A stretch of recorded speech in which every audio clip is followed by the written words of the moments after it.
Hello friends and welcome to Pendulum video पे आपका स्वागत है। आज हम पढ़ेंगे डेली करंट अफेयर्स 25 अगस्त 2020 के। तो चलिए सेशन की शुरुआत करते हैं और देखते हैं आज की क्या इंपॉर्टेंट न्यूज़ है।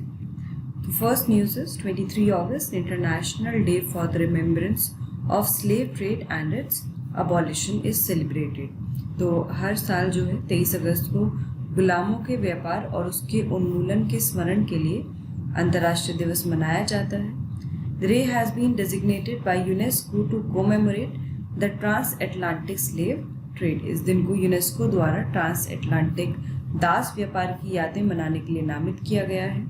The date is significant because during the night of 22-23 August 1791 on the island of Saint Domingo known as Haiti, a rebellion began which eventually led to the abolition of transatlantic slave trade.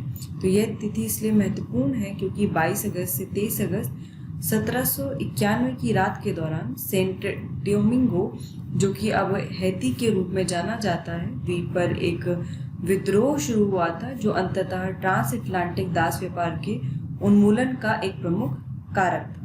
The significance of the day has increased recently after the killing of George Floyd at the hands of police in US. इस वर्ष हाल ही में America में police के हाथों George Floyd की हत्या के बाद इस दिन का महत्व और भी ज़्यादा बढ़ गया है।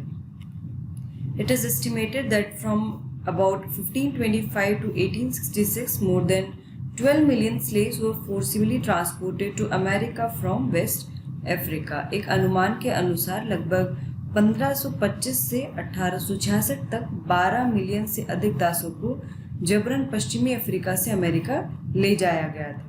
During the visit, 2 million people died of malnutrition or diseases like measles, scurvy, and smallpox, and those who survived have to live in unhygienic living conditions and physical abuse. यात्रा के दौरान 2 मिलियन लोग कुपोषण या खसरा, स्कर्वी और चेचक जैसी बीमारियों से मर गए थे, और जो जीवित बचे थे वे भयानक रूप से अस्वच्छ जीवन की स्थिति और शारीरिक शोषण का शिकार बन गए थे। तो क्वेश्चन देख लेते हैं। On which day is the international day for the remembrance of slave trade and its abolition observe. गुलामों के व्यापार और उसके उन्मूलन के स्मरण के लिए अंतर्राष्ट्रीय दिवस प्रत्येक वर्ष किस दिन मनाया जाता है? 22 अगस्त, 23 अगस्त, 25 अगस्त या 29 अगस्त? जल्दी से कमेंट करके बताइए क्या होगा इसका सही answer. The correct answer will be option B, that is 23 August. आगे चलते हैं। Next is prime minister of India Narendra Modi and vice president M Venkaiah Naidu congratulated people for the Nuakhai festival. Bharat के प्रधानमंत्री नरेंद्र मोदी और उपराष्ट्रपति एम वेंकैया नायडू ने लोगों को नुआखाई त्योहार की बधाई दी है। Nuakhai is an ancient festival for the worship of food grains and it reflects men's close connection with nature. Nuakhai खाद्यान्न की पूजा के लिए एक प्रकार का त्योहार है, प्राचीन त्योहार है। ये प्रकृति के साथ मनुष्य के घनिष्ठ संबंध को दर्शाता है। नुआखाई या फिर नवाखाई भी कहते हैं इसको। ये एक एग्रीकल्चर फेस्टिवल है which is mainly celebrated by the people of western Odisha and southern Chhattisgarh in India.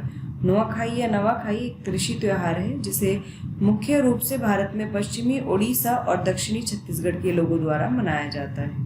Nuakhai celebrated to welcome the new rice of the season. तो नुआखाई जो है मौसम के नए चावल का स्वागत करने के लिए मनाया जाता है। It is celebrated on the 5th day of the lunar fortnight of the month of Bhadrapada which falls a day after Ganesh Chaturthi festival. यह भाद्रपद महीने के चंद्र पखवाड़े के पश्चिमी तिथि पर मनाया जाता है जो गणेश चतुर्थी त्योहार के एक दिन बाद पड़ती है। Nuakhai festival has been celebrated since the Vedic period where one of the Panchagaya mentioned by the sages was the Pralamban Yajna, which means harvesting new crops and offering them to the goddess as in done the Nuakhai festival. Nuakhai त्योहार जो है ये आपका वैदिक काल से ही मनाया जाता है, जहाँ ऋषियों द्वारा बताए गए पंच यज्ञ में से एक प्रलंबन यज्ञ है जिसका अर्थ है नई फसलों की कटाई और उन्हें देवी को अर्पित करना, जैसे कि नुआखाई पर्व में किया जाता है। तो यहाँ से पता चलता है कि जो नुआखाई फेस्टिवल है वो वैदिक काल से ही जो है मनाया जा रहा है। Moving forward, let's see a question. Nuakhai और नवाखाई जो है एक एग्रीकल्चर फेस्टिवल है and this festival is celebrated mainly in which state of India? Nuakhai Nawakhai कृषि त्योहार है, ये मुख्य रूप से भारत में किस राज्य में मनाया जाता है? मणिपुर, केरला, बिहार एंड उड़ीसा। जल्दी से कमेंट करके बताइए क्या होगा इसका सही answer. The correct answer will be option D, that is Orissa. Next news is National Fertilizers Limited will set up an organic waste converter plant at Vijaypur, Madhya Pradesh. Rashtriya उर्वरक लिमिटेड मध्य प्रदेश के विजयपुर में एक जैविक अपशिष्ट कन्वर्टर संयंत्र स्थापित करेगा। The biodegradable waste collected in the unit will be transported to the organic waste converter plant where non-biodegradable parts will be separated from it, and this will take about 10 days to prepare ready to use compost। तो unit में एकत्र किए गए biodegradable कचरे को जैविक अपशिष्ट converter संयंत्र में ले जाया जाएगा, जहां इसे नॉन बायोडिग्रेडेबल भागों से अलग किया जाएगा और उपयोग के लिए इससे खाद तैयार करने में लगभग 10 दिन लगेंगे। The project aims to recycle about 2000 kilogram of bioresidual waste generated in the township per day, including horticultural waste, and converted into ready to use compost. इस परियोजना का उद्देश्य बागवानी कचरे सहित टाउनशिप में उत्पन्न होने वाले जैव अवशिष्ट कचरे के लगभग 2000 किलोग्राम का प्रतिदिन पुनर्चक्रण करना है और इसे खाद के रूप में उपयोग करने के लिए बदल देना है।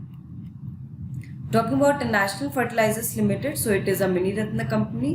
तो ये मिनी रत्न कंपनी है। It is involve in the production of chemical fertilisers, bio fertilisers and industrial chemicals. तो ये रासायनिक उर्वरक, जैव उर्वरक और औद्योगिक रसायन के उत्पादन कार्य में संलग्न है। It is headquartered in Noida, Uttar Pradesh. इसका मुख्यालय जो है वो नोएडा, उत्तर प्रदेश में स्थित है। इट वॉज एस्टैब्लिश्ड ऑन 1 सितंबर 1979। तो इसकी जो स्थापना है वो 1 सितंबर 1969 में की गई थी। Moving forward, let's see a question. In which state will National Fertilizer Limited set up an organic waste converter plant? राष्ट्रीय उर्वरक लिमिटेड किस राज्य में जैविक अपशिष्ट कन्वर्टर संयंत्र स्थापित करेगा? Karnataka, Uttar Pradesh, Madhya Pradesh and Gujarat. Quickly comment the correct answer. Very easy. The correct answer is option C, that is Madhya Pradesh. Guys keep commenting the correct answer, like the video, share it as much as you can. If you have any doubt you can mention that in comment box. Next is Saudi Arabian oil company Aramco suspended a deal to build a $10 billion refining and petrochemical complex in China। Saudi Arab की तेल company Aramco ने चीन में $10 billion की refining और petrochemical complex बनाने के एक सौदे को निलंबित कर दिया है। The decision has been taken because of uncertain market conditions. तो यह जो निर्णय है बाजार की अनिश्चित स्थितियों को देखकर जो है लिया गया है। Joint venture was signed during the visit of Crown Prince Mohammed bin Salman of Saudi Arabia to China in February 2019। तो ये संयुक्त उद्यम जो है इस पर हस्ताक्षर फरवरी 2019 में सऊदी अरब के क्राउन प्रिंस मोहम्मद बिन सलमान की चीन यात्रा के दौरान किए गए थे। वर्तमान समय में तेल की कीमतों में अप्रत्याशी कमी और कोरोना महामारी के कारण ऊर्जा मांग पर प्रभाव ने दुनिया भर में ऊर्जा कंपनियों की परियोजनाओं को नकारात्मक रूप से प्रभावित किया है। तो at present the unprecedented reduction in oil prices and the impact of energy demand due to corona pandemic it has negatively affected the projects of energy companies worldwide. Okay, so as we all know that due to the corona virus pandemic and due to the reduction in oil prices there are very uncertain market conditions और इसी के चलते जो है जो projects हैं काफ़ी energy companies के उन पर फर्क पड़ रहा है। Talking about Saudi Arabia, it is a country in Western Asia which is spread over most of the Arabian Peninsula। तो ये पूरा अगर अरेबियन पेनिनसुला पे देखें तो जो मोस्ट पार्ट है वो सऊदी अरेबिया का है। It's capital is Riyadh and the currency Saudi riyal. तो इसकी जो राजधानी है वो रियाद है। This is the location of Riyadh and इसकी जो मुद्रा है वो क्या है? सऊदी रियाल है। और ये जो अपना बॉर्डर है बहुत सारी कंट्रीज के साथ शेयर करती है। इधर कुवैत हुआ, Bahrain, Qatar, United Arab Emirates, Oman, Yemen, Jordan, Iraq, तो इतनी सारी कंट्रीज के साथ जो है ये अपना बॉर्डर जो है वो शेयर करता है। Moving forward, let's see a question. Recently the oil company Aramco of Dash suspended a deal to build a 10 billion refining and petrochemicals complex in China। हाल ही में डैश की तेल कंपनी अरामको ने चीन के $10 बिलियन की रिफाइनिंग और petrochemical complex बनाने के सौदे को निलंबित कर दिया है। America, Russia, Saudi Arabia and Kuwait. So this oil company belongs to which country? America, Russia, Saudi Arabia and Kuwait. The correct answer is option C, that is Saudi Arabia. Moving forward, next is the central government decided to include all eligible disabled persons under the National Food Security Act of 2013. केंद्र सरकार ने राष्ट्रीय खाद्य सुरक्षा अधिनियम 2013 के तहत सभी पात्र विकलांगों को शामिल करने का निर्णय लिया है। For this purpose, the central government has given instructions to all the state governments and union territories. इस उद्देश्य हेतु केंद्र सरकार ने सभी राज्यों और संघ शासित प्रदेशों को निर्देश जारी कर दिया है। Talking about the National Food Security Act, this was an act which was passed by the Parliament on 10 September 2013. तो राष्ट्रीय खाद्य सुरक्षा अधिनियम जो है वो 10 सितंबर 2013 को संसद द्वारा पारित किया गया। It aims to provide food and nutritional security to the people of India. तो इसका जो उद्देश्य है भारत के लोगों को भोजन और पोषण सुरक्षा प्रदान करना है। The act provides subsidized food grains under the PDS system at up to 75% of the rural population and 50% of the urban population. अधिनियम ग्रामीण आबादी के 75% तक और शहरी आबादी के 50% लोगों को लक्षित सार्वजनिक वितरण प्रणाली के तहत सब्सिडी वाले खाद्यान्न प्रदान करता है। इस प्रकार इसके अंतर्गत लगभग 2/3 आबादी को सम्मिलित किया जाता है। So it covers about 2/3 of the population in India. The eligible person is entitled to get 5 kg of food grains per month at the subsidized rate. पात्र व्यक्ति प्रति माह 5 किलोग्राम खाद्यान्न प्रति व्यक्ति अनुदानित मूल्य पर प्राप्त करने का हकदार होता है। Under this, rice is made available at the rate of ₹3 per kg, wheat at ₹2 per kg and coarse grains at ₹1 per kg. इसके अंतर्गत चावल ₹3 प्रति किलोग्राम, गेहूँ ₹2 प्रति किलोग्राम और मोटा अनाज ₹1 प्रति किलोग्राम की दर से उपलब्ध कराए जाते हैं। सो ये बहुत ही इंपॉर्टेंट एक्ट है।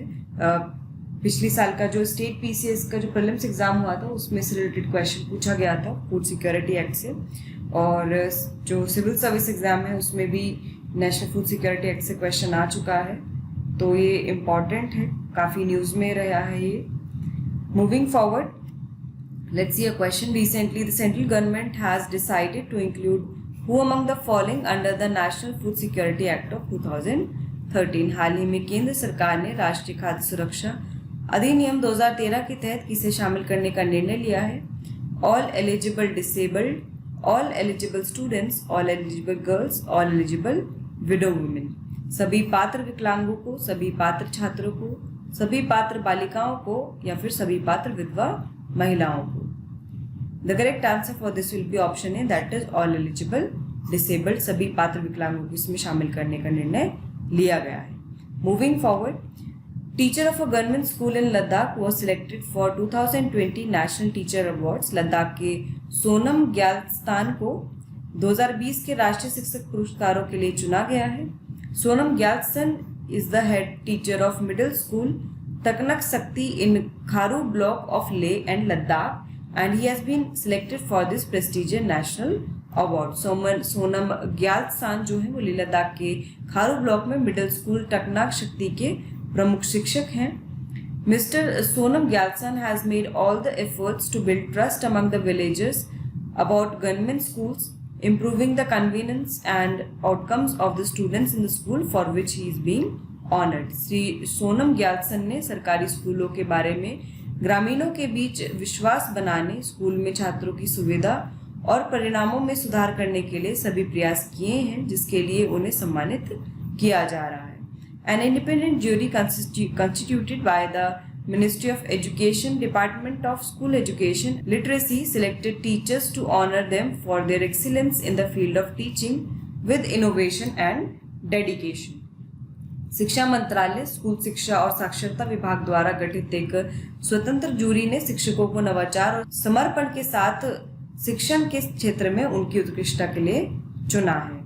Now let's see a question. Recently, Sonam Gyaltsen has been selected for the prestigious National Teacher Award. He is a teacher from which region? हाल ही में सोनम ग्याल्सन को प्रतिष्ठित राष्ट्रीय शिक्षक पुरस्कार के लिए चुना गया है। वे किस क्षेत्र में शिक्षण कार्य करते हैं? Mizoram, Himachal Pradesh, Uttar Pradesh and Ladakh. Quickly comment the correct answer. The correct answer will be option D, that is Ladakh. Moving forward, next is Sofia Popov won the women's British Open. Sofia Popov ने महिला ब्रिटिश ओपन जीत लिया है. She became Germany's first female golfer to capture this major title. इस प्रमुख खिताब पर कब्जा करने वाली जर्मनी की पहली महिला गोल्फर वे बन गई हैं. World number 304 Sofia Popov won the title by defeating Jasmine Swarnapura of Thailand at Royal Troon in Scotland. विश्व की 304 नंबरी खिलाड़ी सोफिया पोपोव ने स्कॉटलैंड के रॉयल ट्रॉन में थाईलैंड की जैस्मिन सुवर्णपुरा को हराकर यह खिताब जीता है. Talking about British Open, it is also known as the Open Championship or the Open, and it is one of the most prestigious golf tournaments, and also it is the oldest golf tournament in the world. इसे open championship या the open के रूप में जाना जाता है. सबसे प्रतिष्ठित गोल्फ टूर्नामेंटों में से एक है. यह दुनिया का सबसे पुराना गोल्फ टूर्नामेंट है. British open was established in 1860. इसकी स्थापना जो है वो 1860 में हुई थी. Let's see a question. Recently Sofia Popov became the first women golfer to capture women's British open title. She belongs to which country? हाल ही में सोफिया पोपोव महिला ब्रिटिश ओपन खिताब पर कब्जा करने वाली किस देश की पहली महिला गोल्फर बन गई हैं? France, Spain, Germany and Poland. Quickly comment the correct answer. The correct answer will be option C, that is Germany. आगे चलते हैं. Next is Hyderabad based defence research and development organisation lab has developed the notes clean sanitisation equipment. Hyderabad स्थित रक्षा अनुसंधान और विकास संगठन lab ने स्वचालित मुद्रा सैनिटाइजिंग उपकरण नोज क्लीन विकसित किया है. The input slot of this device requires only a loose bundle of note. It selects the notes one by one and passes them through a series of UVC lamps for complete disinfection. इस device के input slot में सिर्फ note को ढीले bundle को रखना होता है और ये एक एक करके नोटों को चुनता है और उन्हें पूर्ण कीटाणु शोधन के लिए यूवीसी लैम्प की कई श्रृंखला से जो है गुजरता है. Recently, DRDO has developed an ultraviolet sanitizer which is named Roofs, and it is designed to sanitize various surfaces like mobile phones, iPads, laptops, currency notes, check leaves, etc. हाल ही में DRDO ने अल्ट्रावायलेट सैनिटाइजर ध्रुव्स भी विकसित किया है. इसे mobile phone, iPad, laptop, currency note, cheque leaf, चालान, passbook, paper और लिफाफों को सैनिटाइज किया जा सकता है. Talking about DRDO, it is an agency of the Government of India that deals with the research and development work of the Indian Army. ये भारत सरकार की एक एजेंसी है. ये भारत में सेना के अनुसंधान और विकास कार्य से संबंधित है. करंट चेयरमैन कौन है? जी सतीश रेड्डी हैं. This was founded in 1958. इसकी जो स्थापना है वो 1958 में हुई थी और इसके हेडक्वार्टर्स कहाँ पर है? Its headquarters are located in New Delhi. नई दिल्ली में इसका मुख्यालय है. Now let's see a question. Automated currency sanitizing device Notes Clean has been developed by which organization or institute? स्वचालित मुद्रा सैनिटाइजिंग डिवाइस नोट्स क्लीन किस संस्था के द्वारा विकसित किया गया है? IISc Bengaluru, DRDO Hyderabad lab, IIT Kanpur and ISRO. What will be the correct answer for this? क्या होगा इसका सही answer? Option B will be the correct answer, that is DRDO Hyderabad lab. Next is a new feature has been added to the Arogya Setu app to help start safe functioning in business and economy. व्यापार और अर्थव्यवस्था में सुरक्षित कामकाज शुरू करने के लिए सुविधा के लिए आरोग्य सेतु ऐप में एक नया फीचर जोड़ा गया है.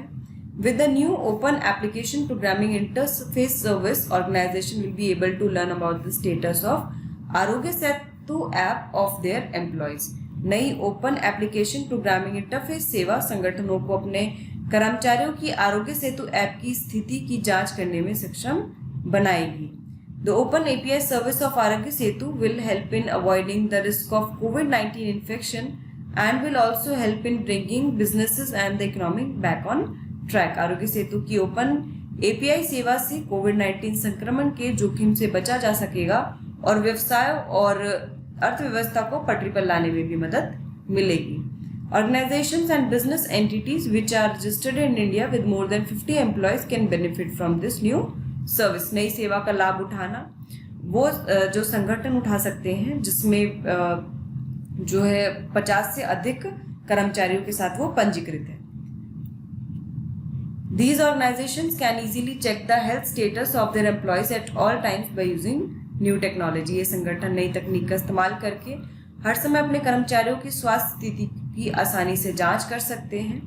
Aarogya Setu was launched on 2 April 2020. Currently Aarogya Setu app has more than 150 million users. तो आरोग्य सेतु ऐप जो है वो 2 अप्रैल 2020 को लॉन्च किया गया था। वर्तमान में आरोग्य सेतु ऐप के 15 करोड़ से अधिक जो है यूजर्स हैं। Now let's see a question. Which of the following statements is not true? इनमें से कौन सा कथन सत्य नहीं है यानी कि गलत है, वो आपको बताना है। Recently, Aarogya Setu app has launched a new technological solution to help start safe functioning in business and economy. हाल ही में आरोग्य सेतु ऐप ने व्यवहार और अर्थव्यवस्था में सुरक्षित कामकाज शुरू करने में सहायतार्थ एक नया तकनीकी समाधान शुरू किया है।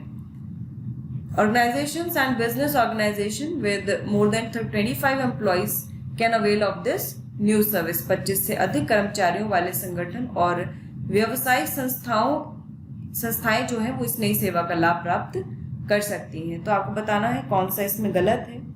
1 only, 2 only, both 1 and 2 या फिर none of the above। केवल एक, केवल दो, एक और दो, दोनों, इनमें से कोई भी नहीं। The correct answer will be option B, that is 2 only। यानी कि सेकंड स्टेटमेंट गलत है क्योंकि जिनके 50 से ज़्यादा एम्प्लॉयज़ हैं वो इस सर्विस का फ़ायदा उठा सकते हैं। Next is dragon festival will be celebrated for the first time in Kerala. Kerala में पहली बार ड्रैगन फ्लाई महोत्सव मनाया जाएगा। It is also known as Thumbi Mahotsav 2020। इसे थुम्बी महोत्सवम भी कहा जाता है। The aim is to raise awareness about the importance of dragonflies and damselflies and the need for their protection. तो इसका उद्देश्य ड्रैगन फ्लाइज और डेमसेल फ्लाइज के महत्व को बताना है और उनके संरक्षण के बारे में जो है जागरूकता पैदा करना है। This is the 3rd edition of national dragonfly festival which is being held online in August 2020। ये राष्ट्रीय ड्रैगन फ्लाई महोत्सव का 3रा संस्करण है जिसे अगस्त 2020 में ऑनलाइन आयोजित किया जाएगा। The festival will be jointly organised by the world wide fund for nature, India Kerala state office and the society for odonate studies in Kerala. तो इस महोत्सव को केरल में world wide fund for nature, India state unit and society for odonate studies द्वारा संयुक्त रूप से आयोजित किया जाएगा।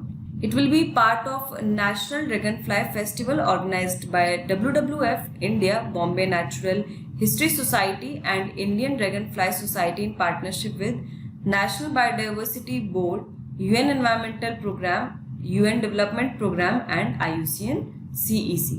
Dragonflies also serve as an important bioindicators of ecological health in an area. And why so? Because dragonfly feeds on mosquitoes and other insects which cause life-threatening diseases. ड्रैगनफ्लाइज किसी क्षेत्र में पारिस्थितिक स्वास्थ्य के महत्वपूर्ण जैव संकेतक के रूप में कार्य करते हैं क्योंकि वो उन मच्छर और इंसेक्ट्स को खा लेते हैं।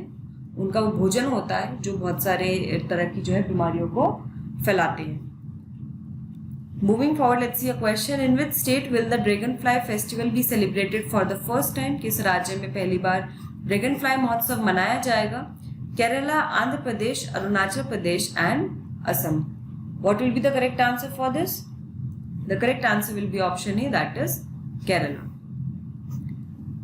आगे देखते हैं अगली न्यूज क्या है। Turkish president Tayyip Erdogan decided to convert the historic Chora museum into mosque. तुर्की के राष्ट्रपति तैयब अर्दोगन ने ऐतिहासिक चोरा संग्रहालय को मस्जिद में परिवर्तित करने का निर्णय लिया है। चोरा म्यूजियम की बात करें तो it was built in 534 AD during the Byzantine empire as a church. तो चोरा संग्रहालय जो है इसे 534 ईस्वी में जो है बेजेंटाइन साम्राज्य के दौरान एक चर्च के रूप में बनाया गया था। In the 11th century, biblical stories were depicted on its interior walls, pillars and dome mosaics and frescoes. 11वीं शताब्दी में इसके आंतरिक दीवारों, खंभों और गुंबद, मोजाइक और भित्ति चित्रों पर बाइबल की कहानियों को दर्शाया गया था। It was later converted into mosque in 1511 following the conquest of Ottoman empire. तो ओटोमन जो साम्राज्य है उसकी विजय के बाद 1511 में ये एक मस्जिद में बदल गया। In 1945 it was then converted into a museum. फिर 1945 में इसको वापस से जो है इसको म्यूजियम में कन्वर्ट कर दिया गया था। ठीक है, तो ये चर्च के फॉर्म में बना था, इसको म्यूजियम बनाया गया और अब इसको वापस से मॉस्क में कन्वर्ट किया जा रहा है। और इसी से रिलेटेड आपने सुना होगा एक था हेगिया सोफिया। ठीक है, ये भी तुर्की में ही है हेगिया सोफिया। तो इससे पहले जो है इसको भी बिजेंटाइन एम्पायर के द्वारा जो है बनाया गया था। ठीक है, और ये जो है कैथेड्रल चर्च था, ये कैथेड्रल चर्च था जिसको 6th सेंचुरी में बनाया गया था। उसके बाद इस चर्च को जो है ऑटोमन टर्क्स जब आए, after the conquest of Ottoman Turks, after the conquest by Ottoman Turks, it was later converted into mosque. तो ये जो हेगिया सोफिया है इसको मॉस्क में कन्वर्ट कर दिया गया था अराउंड 1453 जब ऑटोमन टर्क्स आए थे। उसके बाद मॉस्क से इसको जो है 1935 में म्यूजियम में कन्वर्ट कर दिया गया था और फिर अब 2020 में इसको जो है वापस से मॉस्क में कन्वर्ट कर दिया गया है। ठीक है, तो ये पूरा जो है साइकिल है और इसमें अभी चोरा म्यूजियम को जो है कन्वर्ट किया गया है मॉस्क में और इससे पहले हेगिया सोफिया को किया गया था। ठीक है, तो ये दोनों ही प्लेसेस आपके लिए इंपॉर्टेंट हो जाती हैं। अगर पूछे कोई चोरा म्यूजियम में हेगिया सोफिया कहाँ पर लोकेटेड है तो वो टर्की में लोकेटेड है। Now let's see a question देख लेते हैं। Recently the historical Chora museum has been converted into a mosque, in which country is this museum located? हाल ही में ऐतिहासिक चोरा संग्रहालय को मस्जिद में परिवर्तित किया गया है, ये किस देश में स्थित है? Qatar, Oman, Yemen and Turkey. Qatar, Oman, Yemen या फिर तुर्की में है। कहाँ पर है ये? The correct answer will be option D, that is Turkey. तो ये तुर्की में स्थित है। So friends, here we have covered the daily current affairs and related questions and I hope आप रोजाना डेली करंट अफेयर्स फॉलो कर रहे होंगे और आपकी तैयारी भी अच्छी चल रही होगी। इसी तरह हमारे साथ जुड़े रहिए, वीडियो को लाइक करिए, शेयर करिए और इसी तरह से तैयारी करते रहिए। All the best, thank you so much.